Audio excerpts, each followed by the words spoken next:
So again, my name is Candace Payne. I'm with Alaska Airlines, and welcome. I'm actually on the Montana Chamber Board, and I've been on the board now for just a little over a year, certainly learning a lot and enjoying it. Alaska's actually served the Montana cities for almost 30 years now, so through Horizon Air. So I'm going to be your moderator today for the second breakout session. We're excited to have a distinguished panel with us today on experts about contributing to Montana's export economy and the challenges that we're facing. Before we jump into the presentations, I'd like to acknowledge the generous sponsors who make the business days possible. The Associated Employers, Blue Cross Blue Shield of Montana, Boeing, Charter Communications, Cloud Peak Energy, EBMS, First Interstate Bank System, Montana State Fund, Northwestern Energy, Pacific Source Health Plan, and Town Pump. In the interest of time, I'm going to refrain from introducing each panelist, since their bios are in your packet.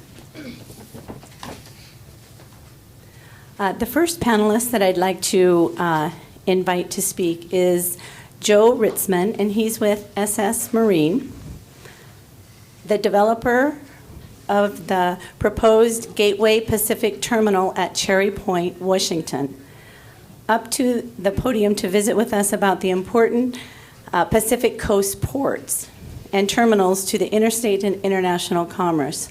Following Joe, we'll have an opportunity to hear from some major exporters operating in Montana, including Nels Solberg from Columbia Grain, Matt Jones from BNSF Railway, and Susan Champlain from Boeing. We have reserved some time at the end of the program for questions rather than after each presentation. So with that, I'd like to go ahead and introduce Joe. Okay, thank you. Good morning to everyone. It's a sincere pleasure to be here this morning to visit and talk about a topic that's very important to me, I'm very passionate about, and that is international trade. I brought quite a few slides this morning, and Candace is going to cut me off if I run long, but I thought it might be helpful to just basically summarize my presentation and present my thesis before I get into it. Hopefully my slides support it, but basically it's no secret the United States is running an unsustainable trade deficit. Economists tell us that, look, if we're going to export or if we're going to get out of this mess, we have to export our way out of this deficit. That means that we have to trade what we have. We're doing great on the high end. Boeing's doing terrific. But if it's not flying out of the country or moving out by the cloud, we should be looking at exporting it. Montana stands to benefit tremendously from increased international trade by feeding the world and helping power the world. So I'm talking about exporting Montana's abundance of dry bulk energy and food products. To make this happen, we need new port infrastructure on the West Coast. We don't have the capacity right now, the right type of port infrastructure to facilitate dry bulk exports. So that's really the summary, and I think is a nice segue into the cover slide here, which is a picture of the property we have proposed to build, the Cherry Point export facility. This is in Whatcom County, Washington State, which is located right up near the Canadian border. You get a sense just looking at this photograph that this is an existing heavy industrial zone area. BP refines there, ConocoPhillips refines there, Intaco smelts aluminum there. We're proposing to put a fourth industrial pier right in the heart of the industrial zone, and we'll talk quite a bit about the project as we go through.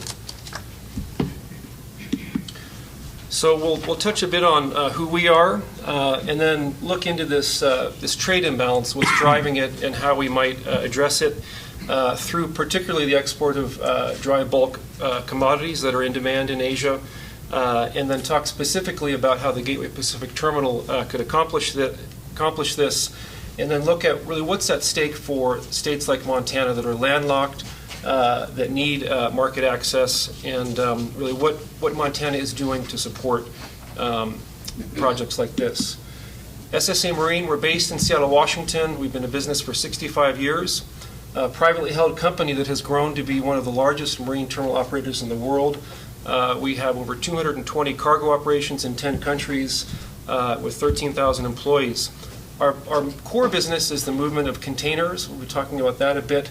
And last year we handled about 25 million of them around the world, split between marine side, and then we also handle a lot on the intermodal side. So you see a lot of the trains that probably come through Montana, we have loaded in Tacoma or Seattle. Where do we do all this magic to support trade? Well, we're throughout the U.S. You can see the dots throughout the U.S. Representing our container, conventional, cruise, and rail operations. But we're also international, and starting in the 90s, we began to establish an international footprint, and we're now in 9 countries outside of the U.S. You can see there the split. The 25 million containers I mentioned handled last year was about 12 million by rail and 13 by marine terminals. So let's talk about the U.S. trade and take a look at an important component of it, which is the container trade.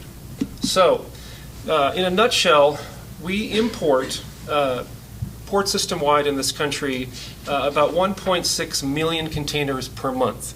So let's round it up to about 20 million containers a year are coming into this country loaded with goods. We export about 900,000 loaded containers per month. So let's put that at about 11 million. That leaves a deficit of 9 million containers are leaving the United States every year empty because we simply don't have the manufactured goods to put in them or other goods that are competitive on the global marketplace. And sometimes people joke and refer to these 9 million containers as having the great American export, which is called sailboat fuel. So we need to figure out what we can export. And before we get there, let's put into a dollar terms, what does this deficit in terms of the container trade, which is a major component of it, mean? Well, this data is through March of 2015, and it fluctuates, but we run about a $40 billion a month trade deficit as a nation. So, it's coming up on about $500 billion per year. It's not all driven by the container trade. Energy imports, which are also currently in imbalance, although going down, are in the $480 billion per year. But it's a big number. And what does it mean? Well, as I mentioned in my opening remarks, it's not sustainable. It's a threat to the nation. It's a threat economically, and it will weaken us over time. Due to increased domestic oil production, the energy component of the deficit is shrinking, which is good news. But even if you strip out the oil component, the goods deficit, the manufactured goods deficit, is still 2 times that of the service surplus. There's some demographic shifts that are working in our favor. Older people buy less stuff. So as the population ages, economists project fewer imports or imports to go down as the population ages and simply consume less goods and shift to services.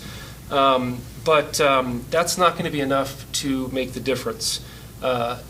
Exports are going to make the difference, and those exports, particularly in the form of dry bulk exports, are going to be impacted by lack of new port infrastructure. So I'm here to tell you today essentially that we have to invest in new dry bulk export infrastructure on the U.S. West Coast as a means of helping address the nation's trade imbalance.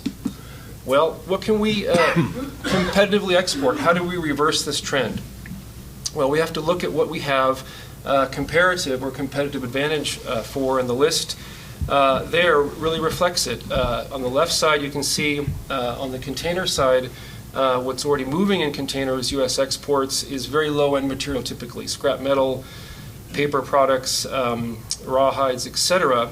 But there's a huge opportunity on the right-hand column there to increase exports of bulk, liquid bulk, and break bulk cargo. You can see in there specifically agricultural products and coal are on the list. So As I mentioned, yes, the U.S. is doing well on the high end, and thanks to Boeing and other high-tech companies, we're competing very well at the high end.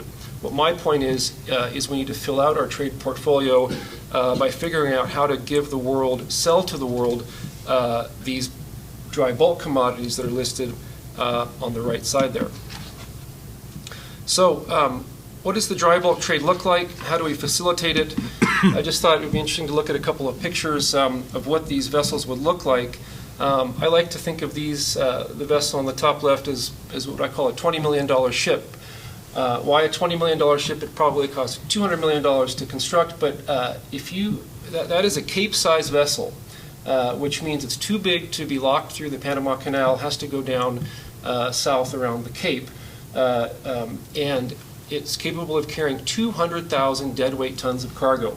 If you had, let's just say, the average cost or value of the cargo was $100 a ton, each of these vessels, as it left the West Coast, would be carrying about $20 million in U.S. exports. That's cash coming back into the country. Our project at Cherry Point would handle about 240 such export Cape-size vessels a year. That would be about $5 billion in U.S. exports in dry bulk. So this slide just sort of reinforces the idea that as the ship gets bigger, the cost comes down in terms of the per ton cost on the Asian market. So really you need the scale. We need a facility that has deep water and can handle the Cape-size vessels, which will make Montana wheat, Montana coal, other Montana dry bulk products more competitive than if, let's say, you used a current gateway down through the Gulf in Texas or Louisiana, which can't handle Cape-size vessels, probably looking at the Panamax size. And therefore, the cost of your products are less competitive if you use a smaller vessel. Just to put it in perspective, we want to ship Montana products out of the bottom size vessel there.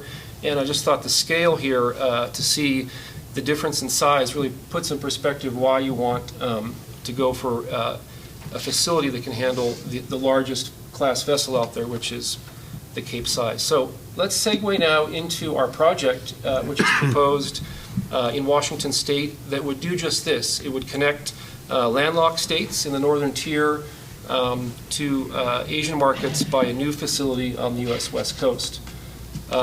This is an inset of that cover slide. The gray up at the top of the slide is Canada, and then coming down south of there, you're in the U.S. This is the northwestmost county in Washington State called Whatcom County, and the light green area there is the Cherry Point Heavy Industrial Zone. You can see outlined in in red is the property we have assembled right in the heart of this zoned heavy industrial area that's serviced by the BNSF. It has industrial power, it has industrial utilities, and most importantly, it has naturally deep water. 80 feet of naturally deep water, so no dredging required to accommodate these Cape-size vessels. And the zoning, again, I should mention, is specifically set aside for this type of activity. What I'd like to talk a little bit now about is sort of a policy issue for any lawmakers in the room, but you can see there that we filed our permit for this project with the U.S. Army Corps in February of 2011. So it's been 5 years since the permit filing, and we have not yet received a draft environmental impact statement that is anticipated to come perhaps next quarter of this year at best. Another data in there I'll highlight and talk a little bit more about later is that the scope of the EIS, that is what issues would be studied to frame the environmental impact statement, was set in July of 2013. And that was a very important development when the scope was set, and caused quite a reaction here in Montana. In Washington, we know we are trade dependent, and Washingtonians get it, but we're also environmentally conscious, and so we have put a lot of thought into this facility because we know Washington has very stringent environmental requirements, and in order to get our permits, we need to meet those. So our permitting and engineering team had an original layout and then figured out, went back to the drawing board and said, well, Initially, we were going to have two separate rail loops servicing, one the dry bulk for grain on the left there and one for coal on the right. And they figured out how to combine the loops into one and move the upland facilities a little bit, reconfigure it. The result was a 50% reduction in wetlands impact. So those are the kinds of things that the project sponsor is trying to do proactively to reduce the impacts of the project at the site. We've assembled 1,200 acres of land within the Cherry Point Heavy Industrial Zone and are proposing to use just 300 of them. So you can see there that about 75% of our property would remain in a green belt buffer zone. Of course, Washington stands to benefit from this project tremendously. The one item on this infographic I'd like to draw attention to are the job numbers.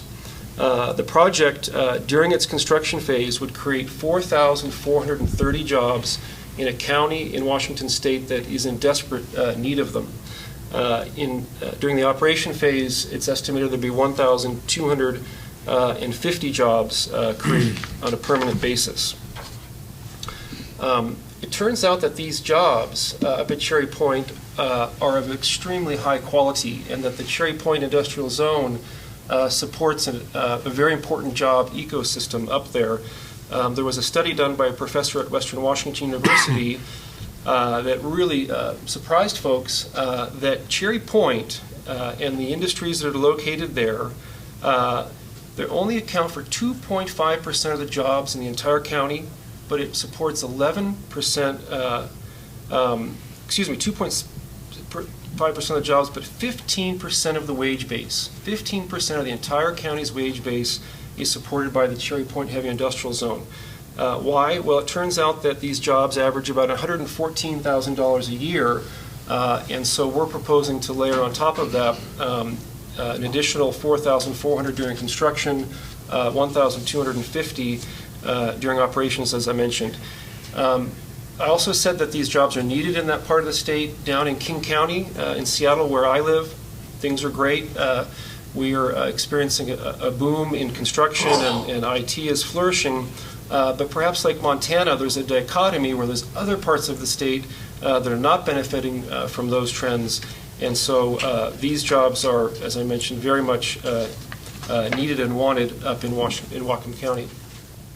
So I mentioned in July of 2013 that the scope for this project's EIS came out. This was after 7 public meetings statewide where the co-lead agency, which was the initial permitting structure, the co-leads were on the federal side, on the National Environmental Policy Act, the Corps, and on the state side, our state's State Environmental Policy Act. They got together and said, well, we'll be the co-leads of this permitting process and do a collective NEPA-CEPA EIS.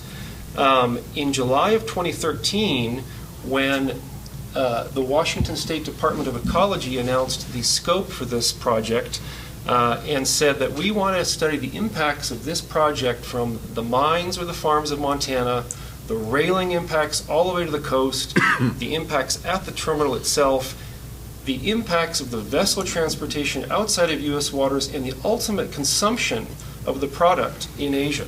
Essentially an unprecedented cradle-to-grave analysis. The Corps, as you can see on the left, said, no, this is outside of our jurisdiction, we're not going to have anything to do with this, and there was literally a divorce. And so now we have the feds doing a separate NEPA EIS document, and the state of Washington, through the Department of Ecology, doing their expanded EIS with the components I mentioned there. So I also mentioned that this caught the attention of Montana when the EIS scope came out because of what is at stake for the state, and any landlocked state. This picture just puts into perspective really more broadly how the northern tier states would be connected to Cherry Point and the vessel reduction costs. But it was noted very quickly in the AG's office, which I'll get to in a moment, that the scope essentially may be violating law, it could be violating interstate commerce, it could be in conflict with other statutes, which I'll mention. But before I get there, I should just note that the capacity equation, what's at stake here is there's a lack of this type of export infrastructure on the U.S. West Coast. At the same time, there's record production possible in the U.S. As middle classes emerge in Asia, they're eating more meat, which means that there's more exports of animal feed, wheat, corn. So this is a market that Montana very much needs to access, but there's constraints, and those constraints are lack of port infrastructure on the West Coast. And it's estimated that if those improvements aren't done in the next 3 to 5 year window, the opportunity could be lost.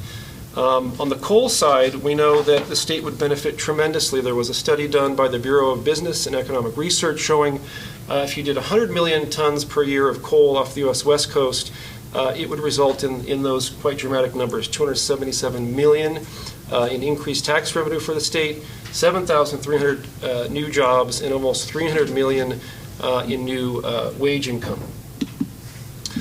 So when the scope came out, it was clear the Attorney General understood what was at stake for Montana. And believe me, he and other elected officials are doing their part to see that the Gateway Pacific Terminal is moving along. And he pointed out some of the issues I mentioned. The scope might be unconstitutional. It's excessive. It could be impossible to even assess the impacts. We don't know where the product is going to be consumed in Asia. So he has weighed in. We have also had great support from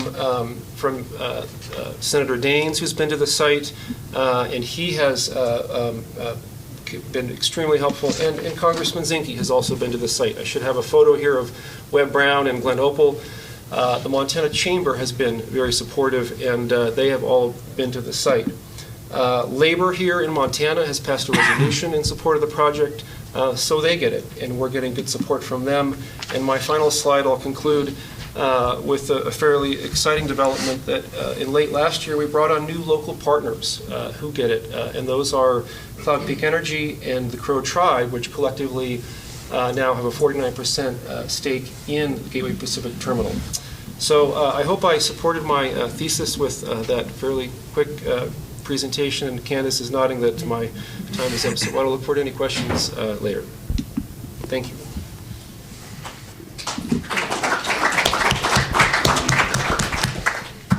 I'm Nell Solberg. I currently trade the winter wheat and canola for Columbia Grain in Great Falls, Montana.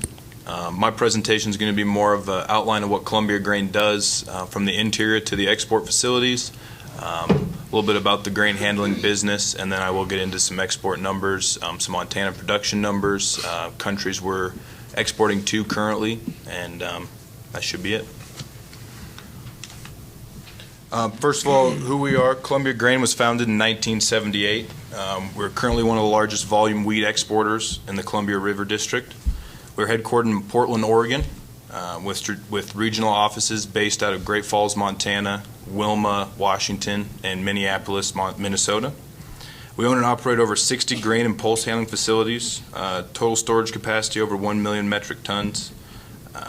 We have 10 shuttle loading facilities, which is the biggest grain loading and handling facility currently in the U.S. Our affiliation with Pacificor and Gavilon gives us access to 2 state-of-the-art international shipping terminals, and we are a subsidiary of a Japanese company, Marubeni. Our strengths are we serve both domestically and internationally. We export to more than 70 different countries around the globe. We have access to 2 main export facilities, T5 and Kalama KEX in Washington. In addition to our own quality assurance labs, our products are tested and certified by the USDA. We are the largest exporter of pulse crops in the United States, and our market share is constantly growing. That's our biggest point of growth right now is pulse crops. The Montana farmer has been very adept to growing anything that will make him money. He's probably one of the most diverse farmers in the U.S.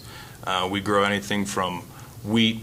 A pulse crop, I guess for a background, is a pea, lentil, garbanzo bean, chickpea, dry edible beans. We are the largest growing pulse state in the U.S.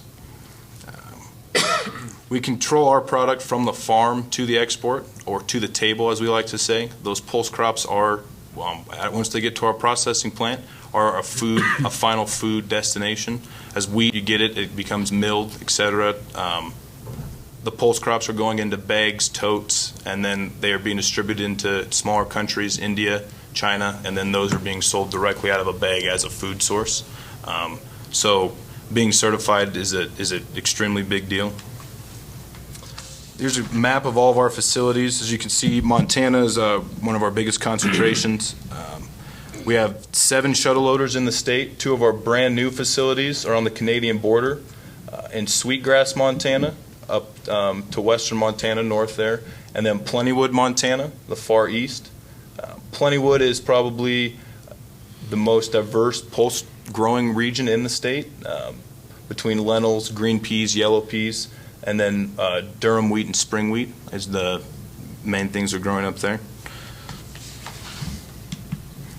A shuttle loading elevator is an elevator that can hold up to 11,000 tons of product.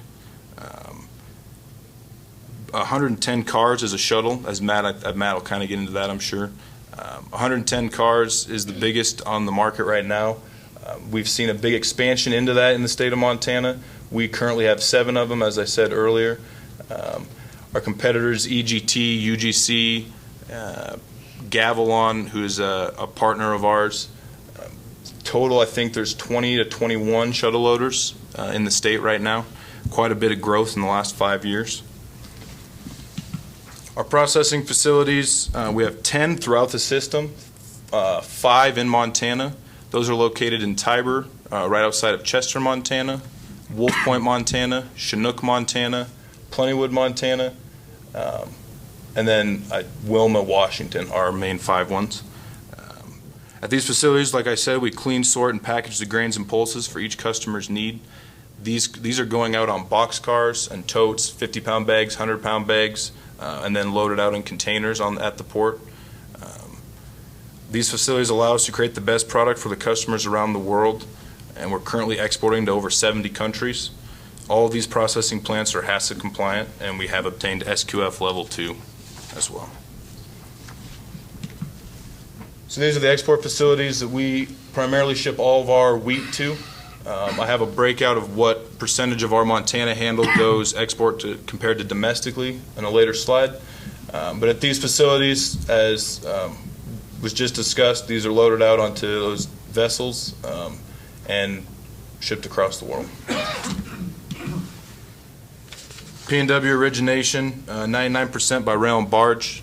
Everything that comes out of Montana for us is all on rail. Our barge system, we have 1 facility in Wilma that primarily does all of our barging for us. This is a pretty interesting slide. It's P&W port storage capacity and turnover over the last 5-6 years. As you can see, the big jump was from 2011-12 to 2012-13. At that time, all the current exporters out there were doing expansions, upgrading their facilities. And on top of that, we had EGT, a brand new exporter, come online. At that same time, Montana received 3 new shuttle loading facilities in direct competition with where the other ones were located at Carter, Montana, Chester, and Wolf Point. Since then, capacity has gone up with what the world prices are doing right now. Montana wheat is some of the most uncompetitive wheat in the world. We do have the regular buyers who are coming in and continuing to buy our quality product, winter wheat, spring wheat. But beyond incremental business for this year and for the next 2 years with the amount of stocks we have, it seems like it's going to be a tough draw. When these were built and these expansions were done, times were a lot better. We were exporting record amounts. So that's kind of faded off here recently. Again, we are one of the top exporters of grains in the U.S. We handle the Columbia River District handles the largest volume of wheat exported from the United States and is the 3rd largest grain exporting port in the world. We connect our customers around the world with our elevators in the interior, those shuttle loaders. It's pretty amazing to see. We'll have customers come out from Taiwan, India. They'll come directly to our plants. They're seeing the final product. It's just 2 months away from getting to them, and we're cleaning that down to U.S. #1, no bleach, essentially just a food product that they're going to take home and cook immediately.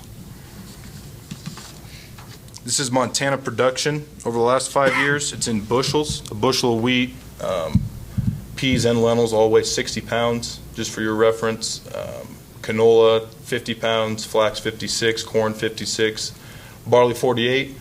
Winter wheat production is held pretty steady. We saw a big drop-off in spring wheat last year as far as production between hail-outs and the price of pulse crops at the time of spring seeding. Peas, we've definitely seen a huge growth in peas over the last few years. Can expect that to maintain, if not grow. Lentils have held as well pretty steady. We anticipate that this next year to be up quite a bit. The price of lentils compared to the price of peas is 10 times as much right now for a bushel of lentils compared to a bushel of peas. Or not 10 times, probably more like 5 times. Apologize for that. Canola, we've also seen a strong growth in canola production as well. Basically, the point I'm trying to make with this slide is Montana farmers looking for everything he can do to diversify away from wheat. We pride ourselves on handling everything that they want to grow. We're seeing them move into oil seeds, pulse crops, and we anticipate that business to continue to grow. So our domestic versus export breakdown, 60% of Montana winter wheat goes to P&W export for our handle, 40% domestically. That 40% is going into California mills by DEET shuttles, which is still 110 car units, but the BN allows you to break it into 4 different locations or destinations. And then there's a good chunk that gets trucked into like local mills, General Mills in Montana, Graincraft in Montana, and trucked into Utah and Idaho on fertilizer backhaul rates. 90% of spring wheat goes for export and 10% domestically. A lot of that domestic wheat that's trading is another quality move. They like the protein, they like how heavy it is.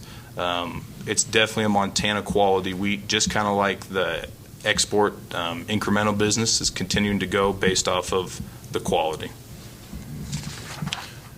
Our pulse breakdown is a little different. 80% of Montana yellow peas go for export versus 20% domestically. So the yellow peas is treated as a bulk product.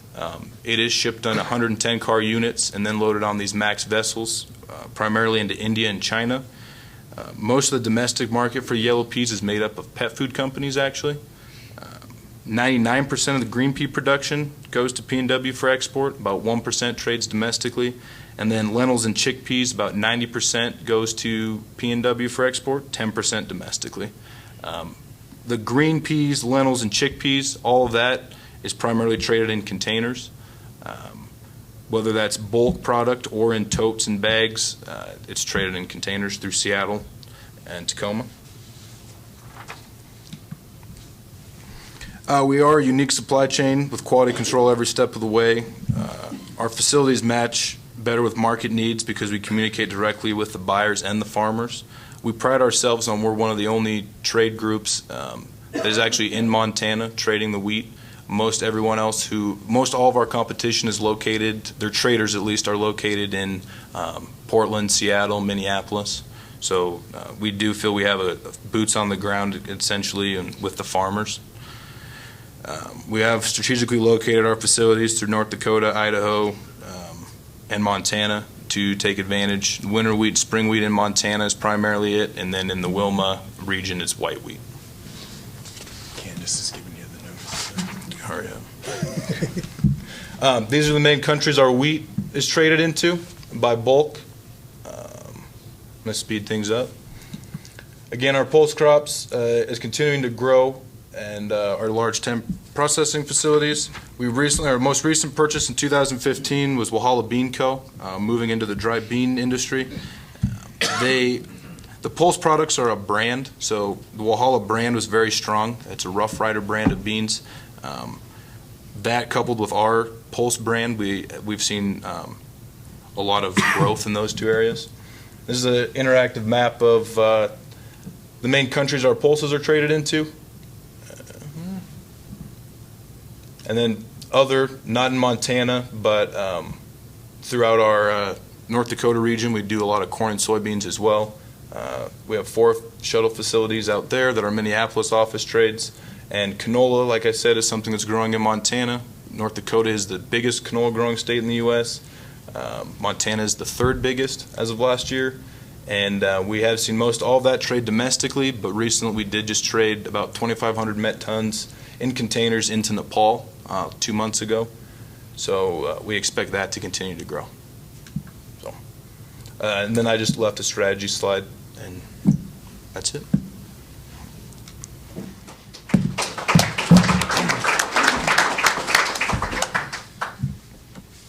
Good morning. My name is Matt Jones. I'm the Regional Public Affairs Director for BNSF Railway, and I'd just like to start by saying thank you to the Montana Chamber for hosting this event. A couple of days, business days at the Capitol. It's they do a great job, and BNSF really appreciates being a part of it. Joe and Nels have done a great job of kind of laying the foundation for my thesis, so I think I'll like Joe, state that up front and try and shorten up my presentation to make sure we've got plenty of time left for Susan here. I think Joe and Nels have very effectively laid out the importance of exports to Montana. I mean, we are a resource-rich state. We've got a small population. Our economy absolutely depends on our ability to access markets, and it's all exported from the state of Montana. Some of it's domestic imports, but a lot of it are foreign exports. And, so what I hope you take away from my comments today is that we need to continue and do a better job of looking strategically at investment in our supply chain, everything from the ports to our elevators to our barge network, the rail network, and the airlines, because having a seamless and world-class supply chain network is critical to Montana being competitive in the world. And one enormous threat we see to that, to our ability to look rationally and strategically at that investment, is what's going on with our permitting system in some of the states and at the federal level.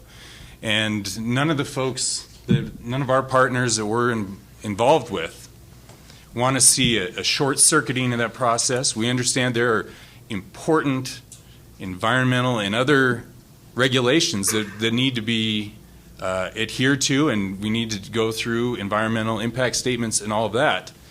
But it needs to be predictable, and we need to be able to look at the facts and where there are environmental impacts that can be mitigated. How are we going to mitigate them, and let's move the process forward. There are opportunities to export through Canadian ports, and the U.S. could lose market share because of the breakdown that we see in that process currently. So anyway, that's what I hope you take away, but I want to talk a little bit more about the railroad. Connecting U.S. consumers and producers to world markets is a big part of what BNSF does. By many measures, we're the largest railroad in the United States. We operate in 28 states and 3 Canadian provinces. We have access to more than 40 ports, and we connect directly to Canada and Mexico at several points, including Sweetgrass, Montana. Our shipments really kind of reflect the physical goods import and export trades. So as Joe described, consumer goods manufactured in Asia come over in containers to the West Coast ports. They get put there on intermodal unit trains, right? So it's a unit train, it's all intermodal containers, and then it goes directly to Chicago or other major distribution hubs where it's still distributed at that point by truck to final destinations, right? So that's the big part of our international import side of BNSF's business, are those containers full of consumer goods. On the export side, we're delivering more commodities, raw materials, and then smaller volumes of high-end manufactured goods to the West Coast ports for exports. A lot of those originate in Montana, Wyoming, North Dakota as agriculture, grains and coal, and they're shipped in carloads, whether it's a grain hopper or a coal hopper and things like that, right? So it's different equipment moving the consumer goods versus the commodities, the bulk of the materials we're shipping for export. We get a lot of questions in Montana about whether or not we can establish an intermodal facility where we're loading containers in Montana to deliver to the West Coast for export. It would be a great way to complement the flow of imported goods. However, that business really depends on density and efficiency of movement. So the steam lines that own those containers, they want those containers back to the ports quickly and predictably. So that makes it difficult to make the business case for an intermodal facility in Montana, or, between the large ports and the distribution centers. But we're willing to look at those opportunities, and we have piloted projects in the past, but it does require a lot of density. This is a snapshot. It's not complete year volume data, but this is how our business breaks down overall. If you just read the newspapers, you think all we did were industrial products, coal, and agriculture. But half of our business are consumer products, TVs, clothes, chairs you're sitting on, those types of things. And of those consumer products, about half that business is international, which is mostly imports. I have some unofficial numbers. We did deliver about 10.2 million units through 2015. It was relatively flat compared to 2014. The industrial products category includes wood products, minerals, crude oil, and it was the sector that declined the most for us last year. Agricultural products, system-wide, was the largest growth area, up about approximately 8%. So this is just a slide of our capital investment over the last several years. We've invested more than $53 billion in our network, $450 million just in the last 3 years on our physical plant in Montana. The goods that we ship from Montana and to Montana, the breakdown is a lot different than our overall traffic. You can see up there nearly 75% of the goods that carloads we shipped from Montana last year and in 2014 is coal. So it's a big part of the origins in Montana. And the agriculture is the tan slice of the pie there. I think that's about between 15 and 20% of the origins in Montana. Our numbers for 2015 are down a little bit from those, but the breakdown's still about the same. The other thing that's interesting to point out, so we originate 400 carloads in Montana, but we handle 2 million carloads. So there's a lot more through traffic than originates in the state of Montana. But that's important for a reason I'll mention later. And also, the shipments into Montana is only 10% of what we ship out. So it just reinforces the point that we are an export-dependent state. Joe did a good job of talking about what's going on with Gateway Pacific Terminal. This is just an overview of the export facilities for the northern U.S. Right now, everything that we're delivering is going to West Shore in British Columbia. We delivered approximately 10 million tons of coal for export to West Shore during 2015. There's also the ones with the rings around it are the active or the operating facilities. And Ridley, you can see, is obviously a very, very long, expensive haul. So we're not delivering anything there at this point. Similarly, Superior is an export facility to serve Europe, and until 2015, we were delivering about 3 million tons to Superior, but we didn't do a significant amount in 2013. So Fraser, that FSD dot, that is permitted for 4 million tons, and is it under construction yet? Do you know? I think Joe? they're breaking ground soon. Right. So that's another Canadian facility where they're adding capacity. So right now, everything that BNSF delivers from Montana and Wyoming for export has to go to British Columbia, where those jobs, where those port jobs all exist today in Canada. And then there are the two proposed facilities at Gateway Pacific Terminal and Millennium, and both of those have been long, challenging permitting process. And Millennium is in the Millennium Bulk Terminal. Is about initially, was it 28 million tons? Is that right? It sounds about right, yeah. Right, and it's in about the same process. They're going through the environmental review right now for Millennium.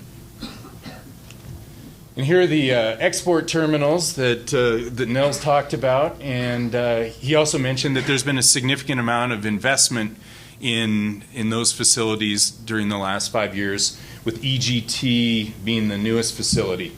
Interesting thing to just mention about this is when we deliver heavy loads from Montana, they go out the river grade along the Columbia River, and then they distribute, they serve all of these facilities and operate directionally and go back empty over the mountains. That provides operational efficiencies because you can move more trains if they're all going the same direction and don't have to meet each other. And it also provides efficiencies for our crews as well. And Nels also talked about the unit train shuttle facilities for grains. And this is just a depiction of how much that's expanded between 2000 and 2015. And we've gone from a handful in Montana in 2000 to over 20, as Nels mentioned today. This is just a depiction. The dotted green line on top are the rail deliveries to the Pacific Northwest. And I put it up there because, as I mentioned, it's very important that we have a diversity of product mix operating on our network and on certain corridors, like the northern corridor from Chicago to the Pacific Northwest. So this is just one, these are agricultural shipments to the Pacific Northwest, and you can see there's an annual spike in fluctuation that kind of mirrors the harvest and peak through the harvest season at the end of the year. And many of you probably heard the expression that you don't build your church for Easter Sunday, right? So it's very important when you're investing in a rail network to have a mix of commodities to kind of flatten out those spikes in demand from certain commodities, because one, you're sharing just the cost of the infrastructure, and different commodities have different demand cycles, and you can have really strong several years for coal, and then it's down for a number of years, and then ag fluctuates more within an annual period, and then you have the consumer products, which again is flatter overall, but still increases during the end of the year and the holiday season. So when we have a mix of commodities on the network like we do on the Northern Corridor, that really benefits all the shippers. Just want to close very quickly that BNSF is involved with the Great Northern Corridor Coalition. The lead agency is the Montana Department of Transportation. They have received funding from the U.S. Department of Transportation to do a SWOT analysis and planning study for freight mobility along this corridor. And all of the departments of transportation, many of the ports are involved in this coalition, and they're looking at freight mobility and looking at everything from the roads and the ports, the rail network, and how we can better plan and invest to to improve that corridor. So with that, I will finish up and turn it over to Susan.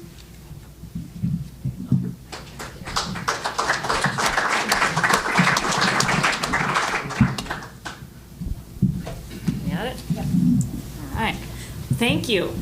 I'm Susan Champlain, Director of State and Local Government Operations for the Boeing Company in the Northwest region. And I'll just start off by saying we are very happy to be a part of the Montana Chamber and happy to be here as part of this event and are thrilled to be a part of this community here in Helena. I'll start off by telling you a little bit about the company's history. 2016 is our centennial, so in July we will celebrate our 100th birthday as a company. We were founded back in 1916 by Bill Boeing in Seattle and have gone through a lot of change and growth since then. We have today two major business units, which I'll talk about, Boeing Defense and Space and Boeing Commercial Airplanes. So this is our defense and space business based in St. Louis. We manufacture everything from fighter airplanes to helicopters to satellites and rockets that launch satellites into space, all sorts of cool stuff. That business has been slowing with reductions in U.S. defense spending, so exports are becoming more and more important for our defense side of the business as we look to the future. So we're trying to sell more and more to our allies overseas. Boeing Commercial Airplanes is what our facility here in Helena is a part of. We are the nation's only manufacturer of large commercial airplanes. We build a full line of those airplanes from the 737, the smallest version, to the 767, the 777, 787, and the 747, which is our iconic double-decker airplane. We're headquartered in Seattle area. We have about 80,000 employees worldwide for Boeing Commercial Airplanes. That bottom bullet is pretty cool. Today we have about 12,000 Boeing airplanes out there flying and in service, which comprises 3/4 of the world's airplane fleet. Pretty cool stuff. So Boeing Fabrication is a unit of Boeing Commercial Airplanes. It's the part of our business that builds parts and components for our airplanes that we don't have suppliers to. So what we do in-house as far as parts and components is all part of Boeing Fabrication. So we have 11 sites around the world and employ about 17,000 people in that division of the company. They do, as you can see, precision machining, interior, electrical, and composite structure manufacturing. And here's where we come to Boeing Helena. Boeing Helena is part of fabrication. We are thrilled to be here. As I said, we acquired a supplier in 2010 and have been here ever since. We have nearly 150 employees here in Helena, and they do really technical work. Kevin, who's our site director, is right back here in the audience. He can tell you more about it than I can, but we build parts for almost every Boeing commercial airplane, the 37, the 47, the 67, and the 787. And they do a lot of hard metal machining, particularly a lot of titanium machining to make critical parts for our airplanes. So I'll talk a little bit more about Boeing and our existence here in the state of Montana. So beyond what we do here in Helena, we have 61 suppliers across the state. And last year, in 2014, we purchased about $35 million worth of goods and services from other companies here in Montana. And we like to call our suppliers our invisible exporters because they build parts or supply things to the Boeing company, and we export a lot of airplanes. So all those folks are involved in the export trade here in Montana. We also have 174 employees, so we've got 150 here in Helena and a few up in Glasgow. And we have 725 retirees, so a lot of our employees from around the country like to move back to beautiful Montana when they retire. And we like to give back to the community. So in 2014, we made about $241,000 in charitable contributions to organizations in the state of Montana. So back to Boeing commercial airplanes. We are the nation's single largest exporter. This is a picture of our factory up in Everett, where we build our large commercial airplanes. Today, about 80% of the airplanes we manufacture in the United States are sold outside of the United States. So so trade and the export economy are critically important to what we do. As I said earlier, we call our suppliers our invisible exporters. Hundreds of thousands of jobs across the U.S. are created by the aerospace industry and the commercial airplane industry. So we like to say that exports create jobs, and every time we sell a Boeing airplane somewhere overseas, it's great for folks across the country who work in the industry.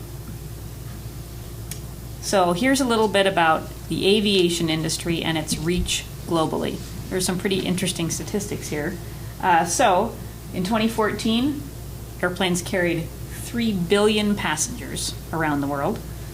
5.5 million people work in the industry worldwide, and 47 million people work in related industries. So it's a huge economic driver across the world.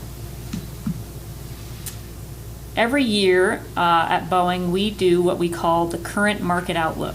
So folks look at economic indicators and do research about economies around the world to try and determine how many airlines will need over the next 20 years. And they have historically been very accurate, and in fact often are underestimating how many airlines will need. So this shows you that the future of the industry is really bright. Airlines are going to need over 38,000 new airplanes over the next 20 years, valued at nearly $6 trillion.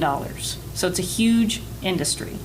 And as you can see down at the bottom, it's very spread out around the world. So where 20, 30 years ago, North America and Europe were the largest markets for commercial airplanes, that is switching to Asia and emerging markets in places like the Middle East. So it's a very diversified market for us. And the single-aisle airplanes, the 737, are the most popular airplanes by number of deliveries, but it's our larger airplanes that bring in a bigger dollar value. So this shows you that more people are traveling by air. The growth has been enormous over the years. And this also shows you that it's diversifying. It's not just North America and Europe anymore that are dominating, it's countries around the world. As economies grow and people have more money, more disposable income, more people travel. This is just another look at our markets around the world and what we expect to see as far as number of airplanes and the dollar value. And again, as you can see, Asia is really growing and is a huge market. China alone has, for the first time recently, surpassed the United States as the single largest market for large commercial airplanes in the world. It is significantly important to Boeing and to our competitors as a market for commercial airplanes. So we are working to do more business with China. We announced recently that they're going to do some finishing of our 737 airplanes. We build them in Renton, but those that are going to markets or to airlines in China will be flown to China, and we'll do things like put in seats, carpeting, and interior wall panels, and do painting of the airplanes there. And announcing that helped us win an order recently for 300 airplanes going to airlines in China. This chart shows you a little bit about the competitive landscape in which we operate. So since the 1960s, there have been two major players building commercial airplanes, Boeing and Airbus. That is starting to change. As the previous slide showed you, there's a huge opportunity a huge market for commercial airplanes, and more folks are wanting to get into the business. So Canada, Brazil, and China in particular are working to build 737 size competitors. And Airbus is, well, both Boeing and Airbus are concerned about how that's going to play out. So we're in sort of a market share battle right now. And Airbus has come in with really low prices of late. So I'll tell you that in 2015, and we just announced these numbers, and Airbus just announced theirs a couple days ago. In 2015, Boeing had record airplane deliveries. We delivered 762 airplanes. Airbus delivered a little bit fewer, 635 airplanes in 2015. So we did better on deliveries, but those airplanes were ordered several years ago. On orders for new airplanes, Boeing came in at 768 and Airbus at 1,036. So by coming in with really low prices and a good quality product, they have beaten us, at least in 2015. So we are concerned about the cost of doing business everywhere we work. Things are great here in Montana, but everything that Chamber and the business community can do to help lower the cost of doing business here and everywhere else is important to the future of Boeing exports and Boeing commercial airplane deliveries and orders. All right, so with that, I think our future is bright, and happy to answer any questions you guys may have. Thank you.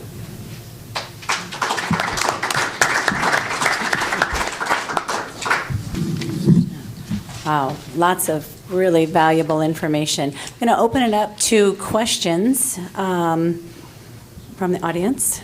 I'm going to use this mic because this is being taped, so. I have a question for Nels, and if I understood you right, why with our wheat market so low, the price of wheat so low in Montana, is our wheat not competitive? On the global market? Yeah. So the global market, there's just an ample supply worldwide of wheat. So we actually had a convention, I think it was in the Philippines, where there was a North Dakota farmer, and they were meeting with the customers we sell the wheat to. And the people we're selling the wheat to were like, we just can't buy it at the high prices from the U.S. And the North Dakota farmer said, well, I can't make a living at the prices you're trying to pay us off the U.S. So there's, go ahead. The strength of our U.S. dollar is a big part of it. Go ahead. So what are our major competitors overseas for wheat? It depends on the variety of wheat. Australia, Black Sea wheat, Russia, all of those playing a big part in the competition. Anybody else?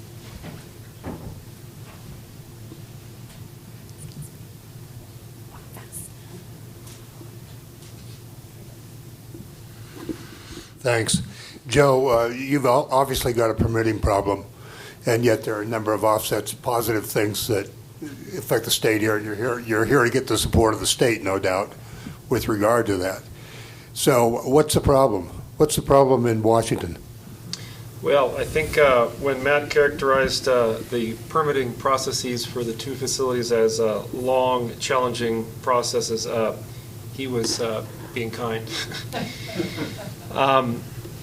The problem is that the system is being gamed. So the SEPA process in Washington State was set up to inform decision makers, what are the impacts of this project?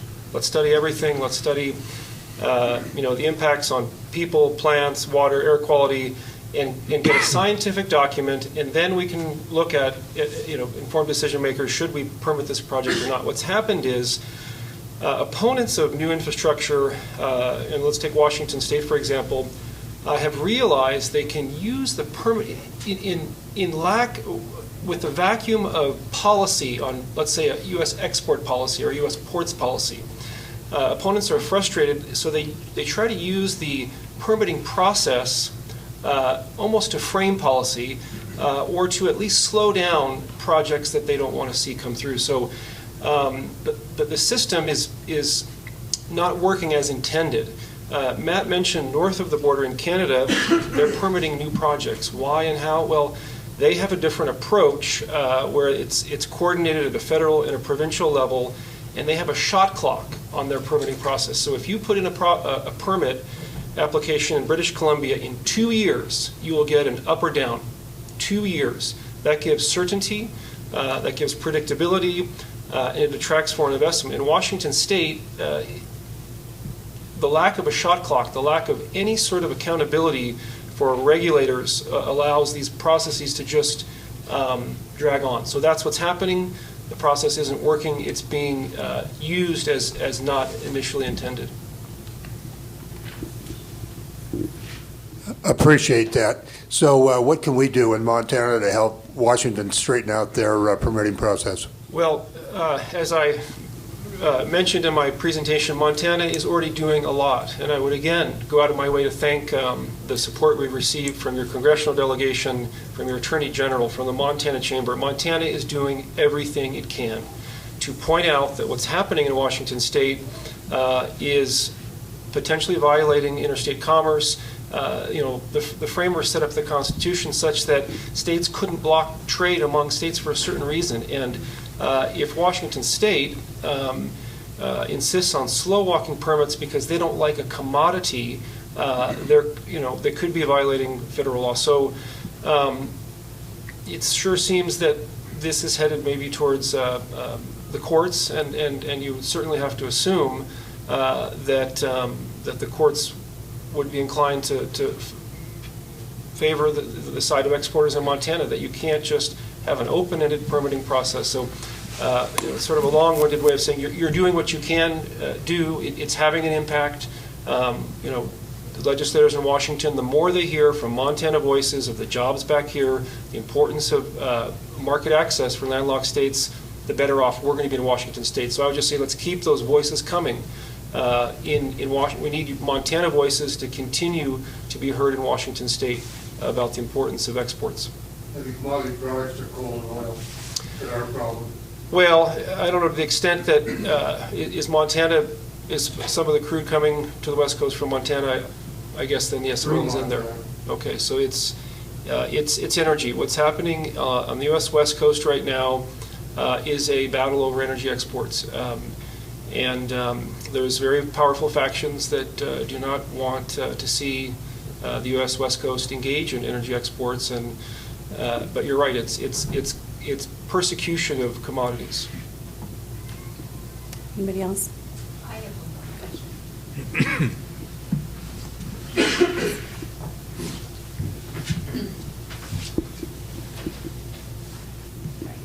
Matt, you mentioned the capital investment of Burlington Northern. Could you break out what the capital investment for just the state of Montana was? Yeah, well, in just the last 3 years, we've invested over $450 million in our capital infrastructure in the state of Montana.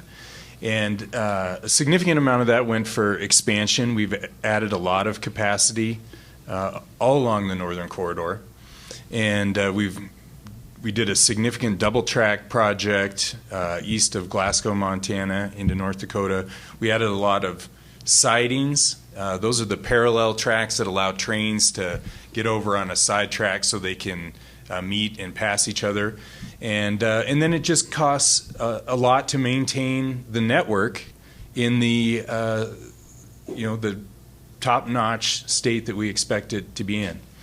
And I don't know if you noticed it, but on our capital expenditure slide, half of our $6 billion capital plan this year went to just refreshing our existing assets, so basically maintenance on the network.